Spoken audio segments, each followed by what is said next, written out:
There are few phrases in the gaming industry more likely to inspire anguish than development hell. Reserved for the titles that were announced long ago but have suffered repeated delays, it usually turns out to be a death knell before a game is outright cancelled. But a few games have managed to overcome these odds and release after years of protracted development, and some have turned out to be good somehow. So I'm Si for WhatCulture.com, and these are 10 rare video games that survived development hell. Number 10, Team Fortress 2, 9 years.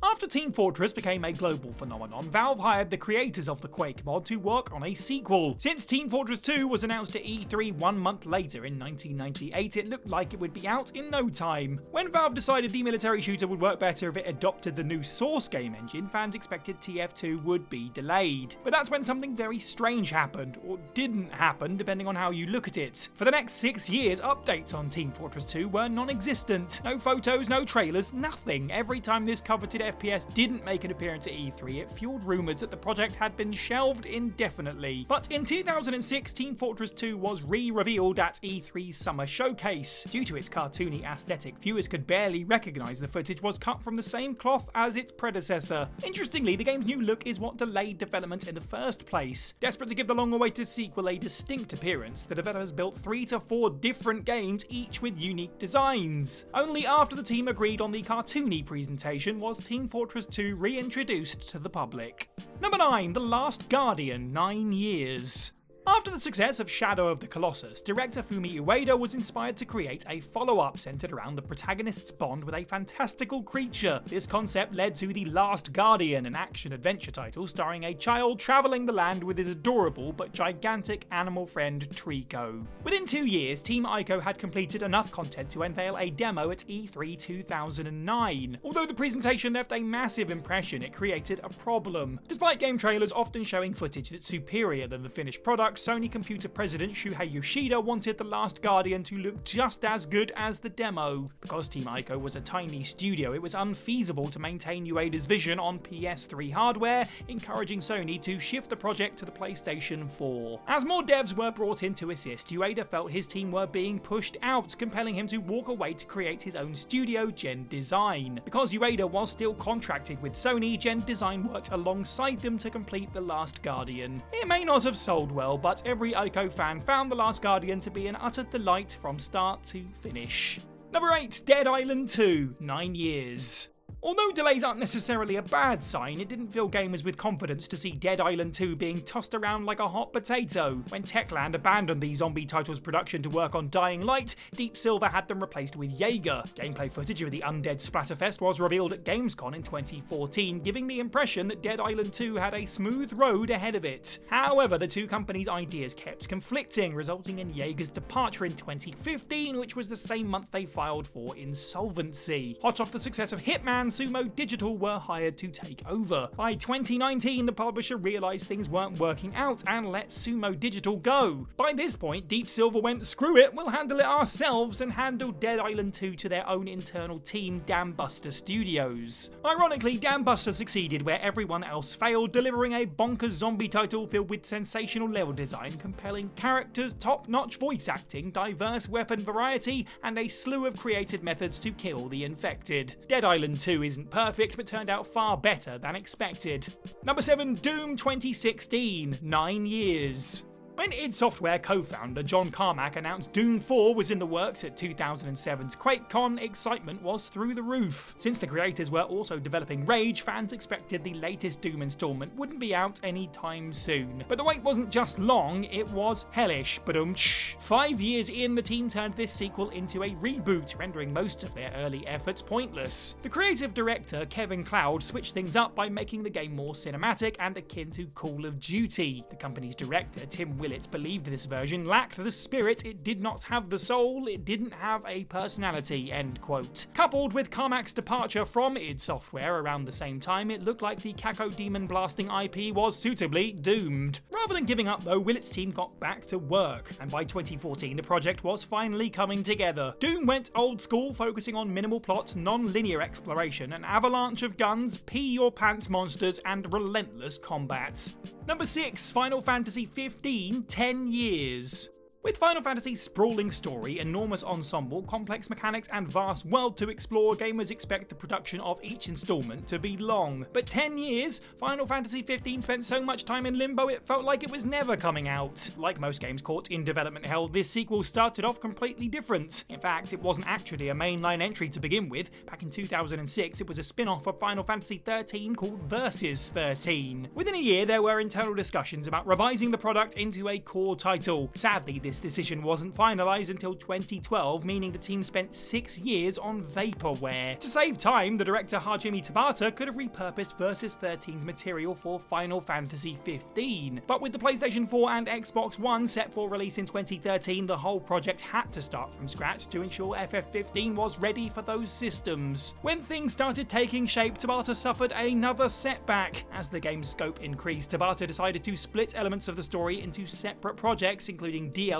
a CGI feature film, and an animated series. Rejigging all of these factors delayed FF15's launch until 2016. Number 5, Prey 2006 and Prey 2017, 11 years.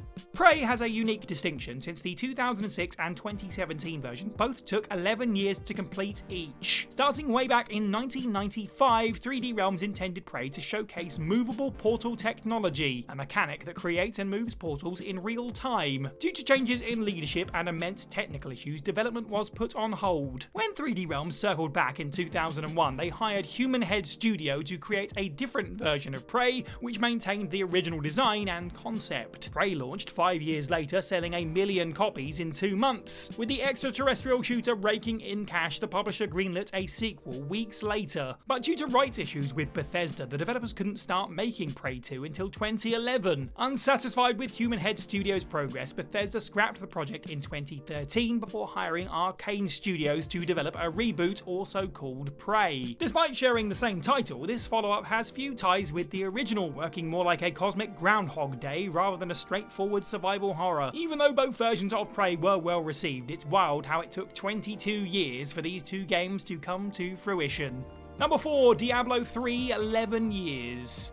After the staggering success of 2000's Diablo 2, Blizzard North got cracking on the sequel the following year. Because the first 2 installments were assembled very quickly, it looked like gamers wouldn't have to wait long for this devilish threequel. However, Diablo 3 had such a troublesome production, Blizzard didn't officially announce it for 8 years. And when World of Warcraft took the MMORPG community by storm, it became Blizzard's top priority, pushing Diablo 3 to the back burner. Blizzard's owner, Vivendi, believed the project wasn't up to standard, which inspired 30 Blizzard North members to leave and start their own company. Blizzard North was closed down 2 months later, forcing Blizzard Entertainment to take over. But Diablo 3 wasn't out of the woods yet. The game's aesthetic was drastically changed 3 times, delaying it further. The external beta testing ran into various issues, stretching out development even more. When Diablo 3 was finally released, it required a ton of patches before it was considered playable. Ironically, it's the only entry on this list which would have benefited from being delayed even longer. Number 3, Kirby's Return to Dreamland, 11 years.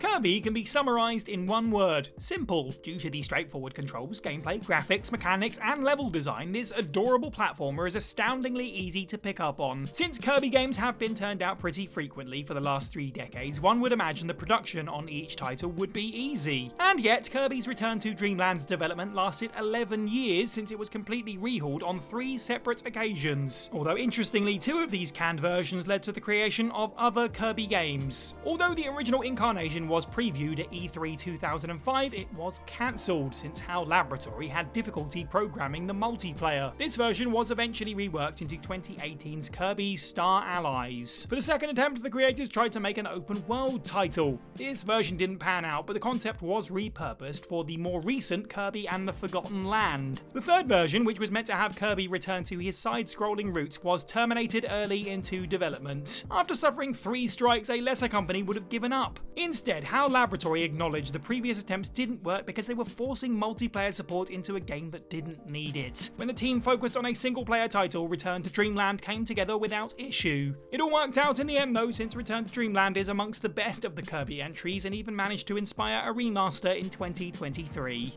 Number 2, Mother 3, 12 years. Mother 3 had such an unpredictable production, Nintendo changed which system it was supposed to feature on 3.5 times. Don't worry, I'll explain that in just a moment. When the producers Shigeru Miyamoto and Satoru Iwata began development in 1994, they envisioned the whimsical RPG on the Super Nintendo. Over time, Iwata and Miyamoto repurposed Mother 3 for the Nintendo 64, believing it would work better in 3D. As the project grew in ambition and size, it was decided to turn the Earthbound sequel into a launch title for the N64 peripheral, the 64DD, and that's where the half comes from. But when the 64DD bombed, Mother 3 was repurposed again for the GameCube. After years in development with little to show for it, the game's writer, Seiji Itoi, announced Mother 3 had been shelved. So when the cutesy role player was announced for the Game Boy Advance in 2003, the public couldn't quite believe it. But for the first time since production began, the odds were in the developer's favour. Mother 3 suffered no more hiccups, allowing Nintendo to release it for the GBA in 2006. Although I guess if you live outside of Japan, you could say that its development hell is still ongoing. Come on, Nintendo, it's been time! And number 1, Metroid Dread, 16 years. The GBA title, Metroid Fusion, received high praise from critics, particularly for the stealth sequences where our heroine Samus is pursued by her doppelganger. Although production on a follow-up started in 2005, it took 4 years before the project, known as Metroid Dread, had a playable beta. Unfortunately, series director Sakamoto was unhappy with the prototype, believing the hardware wasn't good enough to create a terrifying antagonist, which is weird because the big bad from Fusion was already genuinely unsettling. When Sakamoto announced Dread's storyline had been finalised in 2010, it seemed like things were looking up. And yet Dread was nowhere to be seen for the next decade, even though other Metroid titles were released, including Other N, Samus Returns, and oh god, I wish I could forget, Federation Force. That's why it was shocking when the long awaited sequel was officially announced at the Nintendo Direct on June 15th, 2021. Stranger still, this presentation revealed the alien blasting platformer would be available in 4 months. Even though fans were thrilled, they were also skeptical, since it was unlikely a game 16 years in the making could live up to their hype. Miraculously, Dread obliterated all expectations. It received universal acclaim and sold 3 million units, making it the most successful entry in the franchise. Because Dread turned out so well and sold like hot cakes, it looks like Metroid might have a chance to survive after all. Thank goodness Metroid Dread saw the light of day, because many video games don't get that chance. There's a video on screen right now for you. 10 video games you didn't realise just got cancelled. Leave a comment down below on various other video game development hell stories we could have included. Don't forget to like this video and subscribe, and head over to WhatCulture.com for more content every day. I've been Cy for WhatCulture, and have a good week.